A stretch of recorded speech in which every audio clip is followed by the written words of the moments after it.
जय श्री कृष्ण, जय श्री राम, जय सतगुरुदेव की। आप सभी को मेरा प्रणाम।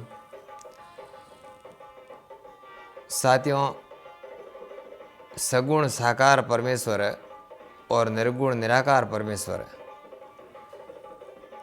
ये हमने दो विभाग ऐसे बना दिए हैं कि सगुण साकार में जो मान रहे हैं कि सगुण साकार है, परमेश्वर तो साकार है और देहधारी है, वो किसी एक लोक में रहते हैं और वहाँ राजा के तुल्य एक आसन पर विराजमान हैं, और निराकार या फिर सर्वव्यापक वो है ही नहीं, वो तो एक स्थान पर रहते हैं। तो ऐसी मान्यता भी एक भूल भरी मान्यता है। और जो कहते हैं कि सर्वव्यापक सर्वसमर्थ सब जगह है, लेकिन वो कभी साकार होते ही नहीं, वो कभी साकार रूप में धरती पर आते ही नहीं, और वो कभी परमात्मा देह धारण करते ही नहीं, तो वो भी एक भूल में ही है, क्योंकि परमात्मा का दोनों स्वरूप है।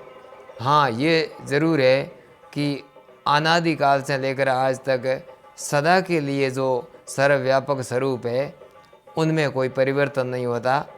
वह परमात्मा का जो ऐसा स्वरूप है, वो सर्वत्र छाया हुआ है, वो पूरे ब्रह्मांड को आवर्त किया हुआ है।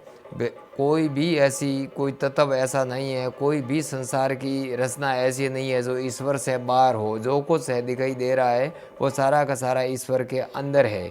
ईश्वर उनसे भी बाहर है और उसके अंदर भी है। ईश्वर सर्वव्यापक है, सब जगह है। ये एक ऐसा स्वरूप है कि कभी भी खंडित नहीं होता। पृथ्वी का जो सृष्टि का साय संचालन हो रहा हो, साय पृथ्वी सृष्टि का प्रलय हो गया हो, प्रलय काल में भी वह परमात्मा की सत्ता सर्वत्र विद्यमान रहती है, और सृष्टि काल में भी वो सत्ता तो विद्यमान ही रहती है। अब सगुण साकार कहाँ से आते हैं? तो फिर सगुण साकार की बारे में मैंने भी बहुत जगह कोशिश की, सत्संगों में सुना, किसी से सवाल किया, लेकिन कोई भी संतुष्टजनक उत्तर नहीं दे सका कि सगुण परमात्मा ऐसे होते हैं। और मैंने सवाल किया कि भाई, परमात्मा जैसे आप मानते हो कि विष्णु जी के अवतार है भगवान श्री कृष्ण जी, तो विष्णु जी कहाँ रहते हैं? तो कि एक शैया पर रहते हैं, समुद्र में रहते हैं, और वहाँ से जब अवतरित होते हैं तो दुनिया में आते हैं। तो वहाँ से दुनिया में आते हैं तो वो स्थान उस समय खाली होता है, या वहाँ भी रहते हैं और यहाँ आ जाते हैं, दो हो जाते हैं, क्योंकि आत्मा का विभाग नहीं होता। एक से दो नहीं हो सकते और दो में से एक नहीं हो सकते, इनका कोई खंडन नहीं किया जा सकता। तो फिर वहाँ परमात्मा जो साकार होता है परमात्मा जो विराजमान है एक देश में, तो वो एक आत्म के रूप में एक देशीय होते हैं। तो उनका दो विभाग होकर के यहाँ कैसे आए? तो बोले स्थान तो खाली नहीं हो सकता, और यहाँ भी तो आए हैं। बहुत सारे ऐसे सत्संगों में सुना, लेकिन कोई संतोषजनक उत्तर नहीं है।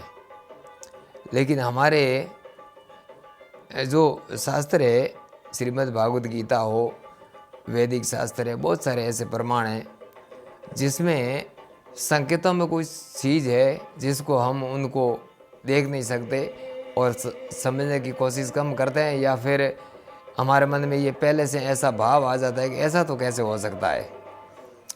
हमारे सामने बहुत सारे ऐसे उदाहरण पड़े हैं, तो उदाहरण को हम ईश्वर की ओर नहीं लगाते, ये यहीं तक सीमित रख जाते हैं। और जो उदाहरण हमारे सामने हैं, वास्तव में ऐसा कोई उदाहरण भी नहीं है जो को परमेश्वर के पर बराबर फिट बैठता हो, लेकिन कुछ संकेतों में हम समझ सकते हैं। जैसे अग्नि है, अग्नि सर्वत्र व्यापक है, और जब कहीं हम प्रकट करते हैं तो इसका अर्थ ये नहीं है कि सर्वव्यापकता में कोई कमी आ गई हो। प्रकट क्या होता है? अग्नि की शक्तियाँ प्रकट होती है। अब स्वीकार करने कोई तैयार नहीं है कि तो फिर वो परमात्मा नहीं है। परमात्मा जब जब भी दुनिया में आएंगे तो उनकी शक्ति के रूप में ही अवतरित होते हैं, और शक्तियों को ही परमात्मा कहते हैं। परमात्मा के अंदर से अगर शक्ति निकाल दे, शक्तियाँ अनंत है, फर्क यही है कि शक्तियाँ का नाम दिया जा सकता है, क्योंकि उनके अंदर जो अलग अलग कलाएँ हैं कुछ करने की, उसे शक्तियाँ कहते हैं। अनंत शक्तियाँ हैं। जैसे मान लो कि अग्नि की दो शक्ति है, दाहिका और प्रकाशिका, और दोनों को धारण करने वाली है वो अग्नि है। दोनों को मिला करके तो अग्नि है, लेकिन अग्नि के अंदर से दाहिका निकाल दे और प्रकाश करने वाली शक्ति को ही निकाल दे तो फिर अग्नि क्या रहेगा? अग्नि रहेगा ही नहीं। ठीक इसी तरह से परमेश्वर की अनंत शक्तियाँ हैं, और वे अनंत शक्तियाँ किस में रहती है? उस परमात्मा के सर्वव्यापक स्वरूप में। और सर्वव्यापक स्वरूप से अगर शक्तियाँ निकाल दे सारी की सारी, तो फिर सर्वव्यापकता ही नहीं रहेगी। क्या रहेगी? सर्वव्यापक तो वो शक्तियाँ ही सर्वव्यापक है, और शक्तियाँ को ही हम ईश्वर कहते हैं। अनंत शक्तियों का भंडार है, उसी को ही तो हम परमात्मा कहते हैं। और रही बात देह धारण नहीं करते, क्या तकलीफ है भाई? हम देह धारण करते हैं। भगवान ने गीता जी के 4th अध्याय में कहा कि जो मनुष्य देह धारण करता है तो कर्म के बंधन में मजबूरी में देह धारण करता है, उसे देह धारण करना पड़ता है, और वो जहाँ चाहे वहाँ देह धारण नहीं कर सकता। अपनी आत्मा की जागृति के बिना, अपने आत्म भाव में आए बिना, अज्ञान अवस्था में जो जीव कर्म किए जा रहा है, वो जन्म लेता है मर जाता है, जन्म लेता है मर जाता है। ऐसी अवस्था में जो जीव आत्मा है वो अपने मन माने ढंग से जन्म नहीं ले सकता, क्योंकि उन पर कर्म का बंधन है। जैसे कर्मों की श्रृंखला उनके साथ जुड़ी है, जैसा निमित्त उनको जो कर्मों से मिल रहा है उसी जगह उनको जन्म लेना है। उनके हाथ की बात नहीं, वो लेना ही पड़ेगा। लेकिन परमात्मा पर ये लागू नहीं है। परमात्मा पर किसी का बंधन नहीं है। परमात्मा तो बंधन मुक्त है। अगर कोई जीवात्मा भी बंधन मुक्त हो जाए और वो जाग जाए, अपने भान में आ जाए, अपने आत्म स्वरूप को पहचान ले, तो वो भी अपने हिसाब से जन्म ले सकता है। कहाँ जन्म लेना है, कहाँ नहीं लेना है, कब लेना है, कब नहीं लेना है। क्योंकि कर्म बंधन से मुक्त हो जाने के बाद आत्मा भी वैसी ही है, परमात्मा की तरह। फर्क इतना ही है कि परमात्मा अनंत शक्तियों को धारण करता है और आत्मा के पास अनंत शक्ति नहीं है, अल्प शक्ति है। परमात्मा अनंत अनंत प्रकार से ज्ञान को जानता है, सब कुछ जानता है, लेकिन आत्मा सब कुछ नहीं जानता। बस ये फर्क है। बाकी जो अपने कर्मों के बंधन से जो मुक्त हो जाता है, जीवन मुक्त हो जाता है, जाग जाता है, आत्म स्वरूप में आ जाता है, वो अपनी इच्छा से जहाँ चाहे वहाँ जन्म ले सकता है। और चाहे तो जन्म ना भी ले, जीवन मुक्त उसे कहते हैं। जो मोक्ष की अवस्था में होते हैं। तो परमात्मा पर तो ये चीज़ लागू ही नहीं होती कर्म बंधन वाली। जब वो इच्छा करे तब वो देह धारण कर ले। और देह को धारण कौन करता है? सबसे गुप्त बात और बड़ी रहस्य भरी बात यही है कि देह को धारण कौन करता है। यूँ तो भजन में गाते हैं और बहुत सारी बातें करते हैं कि हमारे अंदर आत्मा रहे, परमात्मा हमारे अंदर है। कैसे हैं अंदर? हमारे उपनिषदों में लिखा हुआ है कि एक वृक्ष के ऊपर दोनों जीवात्मा और परमात्मा दोनों रहते हैं, सखा की भांति, यानी दोस्त की तरह। एक कर्म करता है और एक उसे साक्षी भाव से देख रहा है। और हमारे वाणियों में भी गाते हैं, एक डाल दो पंछी बैठे, एक गुरु एक चेला, एक फिर जग भरमाया सदगुरु रहता अकेला। बात वही है, वहीं से ली गई है। लेकिन फिर भी इन चीज़ को हम प्रैक्टिकल में जब आती है उस समय इस चीज़ों को भूल जाते हैं। आत्मा देह को धारण करती है, परमात्मा क्या कर रहे हैं? उनके पास में साक्षी रूप से आत्मा के पास में उनका एक अंश मौजूद रहता है। कैसे रहता है?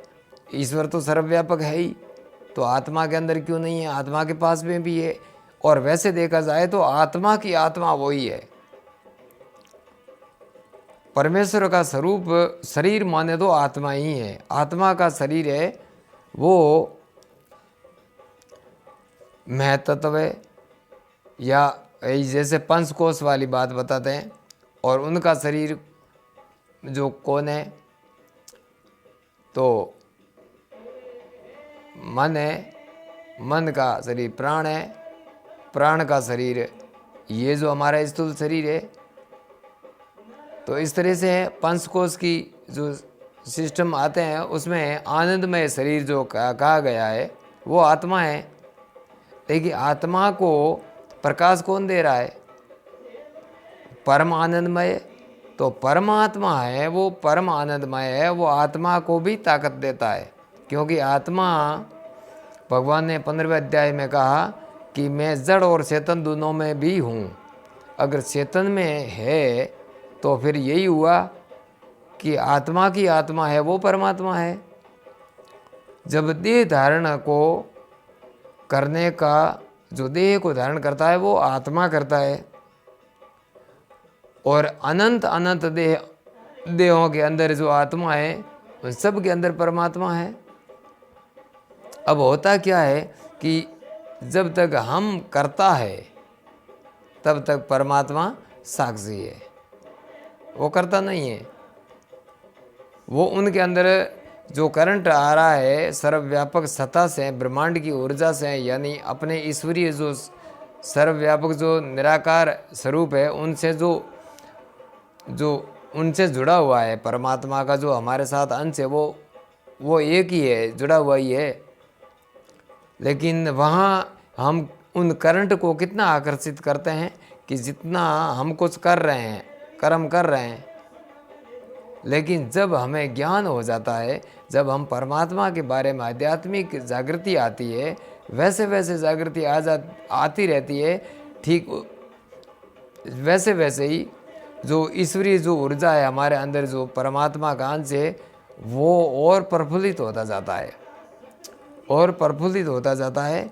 और जैसे जैसे ब्रह्मांड की ऊर्जा का जो ईश्वर का जो करंट है हमारे आत्मा के पास में जो एक अंश है वो ज़्यादा प्रकाशमान होगा, ज्यों ज्यों हमारी आत्मा को और पावर मिलेगा और वैसे ही हम प्रकाशित होते जाएंगे। यही आत्मा का जो आत्मज्ञानी का तेज है। जब हम पूर्ण ज्ञान को प्राप्त करके ये भान में आ जाता है कि मैं तो आत्मा हूँ, ये कर्म तो गुणों द्वारा होता है, प्रकृति के द्वारा होता है, मैं इनका करता हूँ ही नहीं, मैं तो सिर्फ निमित्त हूँ, इस देह को धारण किए हुए हूँ, बाकी कर्म तो प्रकृति के द्वारा हो रहे हैं, गुण ही गुणों में वर्त रहे हैं, जैसे भगवान ने गीता जी में बताया। ऐसा जब ज्ञान हो जाता है तब प्रारब्ध शेष रहने से शरीर तो रहता ही है, कर्म भी करना पड़ेगा। उस समय वो तो व्यक्ति आत्मा है, वो ज्ञान के द्वारा अपने आप को पहचान करके वो साक्षी अवस्था में आ जाता है। और लेकिन फिर भी कर्म करना पड़ता है। तो उस समय जो भी कर्म होगा वो परमात्मा के जो अंश, एक जिसको हम कह रहे हैं हमारे अंदर है ये परमात्मा का अंश, वो अंश सक्रिय रूप में काम करता है। फिर उनसे जो भी होगा वो दिव्य कर्म होगा, दिव्य होगा। जब अवतरित तो होते हैं परमात्मा, बस यही सिस्टम वहाँ होता है कि जो अनंत आत्माओं में से कोई एक आत्मा, कोई भी एक आत्मा को सुनते हैं परमात्मा, जो वो साक्षी भाव में है, वो अपने स्वरूप को पूर्णतः पहचान चुका है, जो पूर्णतः वो निष्काम हो चुका है, आखिरी अवस्था में हो चुका है, वो कर्म बंधन से मुक्त हो चुका है। ऐसी आत्मा जब देह धारण करती है और परमात्मा उनके साथ होता ही है, परमात्मा का अंश हमसे कभी अलग हो ही नहीं सकता। इसलिए, और जैसे प्लाज्मा देखा है ना आपने, झटका मशीन के अंदर आपने आसानी से अब तो देखा होगा कि दोनों तारों को थोड़ी सी दूरी पर जाते हैं तो एक बीच में एक प्लाज्मा बनता है, यानी करंट का एक धारा बनती है। तो इसी तरह से वो धारा उस परमात्मा में इतनी उतरती है, उस अंश के अंदर इतनी उतरती है, आत्मा उस समय कुछ काम नहीं करती। उस समय में परमात्मा की प्रेरणा से ही सब कुछ होता है। और उसमें शरीर में, उनके बुद्धि में, उनकी क्षमताओं में, उनके संकल्प में इतनी शक्ति होती है कि दुनिया की कोई भी ताकत उनके सामने टक्कर नहीं ले सकती। और वो टक्कर क्यों नहीं ले सकती? क्योंकि उस समय शरीर को धारण करने वाली आत्मा कुछ नहीं करती, वहाँ सब कुछ परमेश्वरीय शक्ति काम करती है। और वो परमेश्वरीय शक्ति उस व्यापक सत्ता से ही आ रही है। बस हम वहाँ तुकड़म लगाते हैं कि कहाँ से आए और किसका अवतार कहाँ से हुए। ये जो अटकलबाजी है, ये हम सही स्वरूप को हमें समझने नहीं देती। बस बात यही है। अब ये इस तरह से परमात्मा का जो अवतार है वो ये है, और हम माने ना माने उन्हें कोई फर्क नहीं पड़ता। हम माने तो हमारा अवभाग्य है, और ना माने तो ना माने। वो आते हैं, वो अपना जो अपनी इच्छा से जो उनको करना ठीक लगता है वो काम करते हैं। न तो वो किसी के दबाव में आकर काम करते हैं, और ना ही किसी को प्रमाण देने के लिए काम करते हैं कि ये नहीं किया तो फिर हम परमात्मा नहीं मानेंगे। मत मानो, माने ना माने उससे कोई फर्क नहीं पड़ता। हम जैसे करोड़ों करोड़ों जीव, अरबों अनंत गिनती जीव यहाँ आए, जिसने परमात्मा को नहीं माना, और मानने वाले करोड़ों आए, दोनों आए। जिसने ईश्वर को माना, ईश्वर में श्रद्धा की, ईश्वर का चिंतन किया, ईश्वर से प्रार्थना की, ईश्वर को अपना मालिक समझा, उनके अंदर वो तेज उतरा और उनके दुखों को दूर किया, उनकी रक्षा की, और उनको आत्म स्वरूप पहचानने की शक्ति मिली। लेकिन जिसने नहीं पहचाना, तो किसी जन्म में कुछ आत्मा को जागृत करने का जो पावर था, इसलिए वो उछल कूद उसने किया उस जन्म में, और फिर चले गए अनंत जन्मों तक। बहुत सारी योनियां हैं, भोगते रहे, और वहाँ सब सीधे हो गए, वापस मनुष्य रूप में आए। तो बहुत सारी आत्माएं तो वहाँ आकर के कोई अच्छा सत्संग मिल जाता है बड़े भाग्य से, तो वो फिर परमात्मा की ओर मुड़ जाते हैं। और किसी को कोई सत्संग अच्छा नहीं मिलता, कुसंग मिल जाता है, तो वो फिर ऐसे ही करते हैं। दुनिया में, सृष्टि में अनंत जीव इस तरह से भटक रहे हैं, अपने घर को जाने को तैयार नहीं है, अपने परमात्मा को पहचानने के लिए तैयार नहीं है, अपनी बुद्धि से काम नहीं ले रहे हैं। कोई तुकड़म चलाता है, वहाँ से वो सीख लेते हैं 2-4 चीज़ें, और फिर जिंदगी भर वही ढोते रहते हैं। लेकिन अपने दिमाग से परमात्मा से प्रार्थना कर दे अगर कि हे प्रभु, ये क्या लीला है, वास्तव में क्या है, ये आप वास्तव में आप किस तरह से हैं, ये मेरी समझ में आए प्रभु, तो मैं आपसे मिलना चाहता हूँ, मैं आपके धाम में आना चाहता हूँ, मैं अपने कर्मों के बंधन से मुक्त होना चाहता हूँ। धाम क्या है? धाम को लोग ऐसे समझ रहे हैं कि जहाँ कहीं जा करके एक कोई घर है, वहाँ हम घुस जाएंगे, वहाँ बैठे रहेंगे। धाम वही है जो सूर्य भी प्रकाशित नहीं कर सकता। वहाँ एक ऐसी स्थिति जो हम कर्म बंधन से मुक्त हो जाते हैं, फिर आत्म लोक में रहते हैं। जहाँ भी रहते हैं वो प्रभु का धाम है, प्रभु का धाम ही है। ये जो कुछ है वो ईश्वर का धाम ही है। हम धाम से बाहर क्यों हैं? कि हम ईश्वरीय उस आस्था से बाहर है, ईश्वरीय विश्वास से बाहर है, ईश्वर के वास्तविक स्वरूप के उस ज्ञान से हम बाहर है। हम अज्ञान के अंधेरे में बैठे हैं, इसलिए हम धाम से बाहर है। बस हमको ज्ञान हो जाए, हमें ईश्वर से आस्था जुड़ जाए, हमें ईश्वर में भरोसा करे, विश्वास करे, तो हम धाम के अंदर है। बस यही है। जय श्री कृष्णा, जय गुरुदेव। आप सभी को मेरा प्रणाम।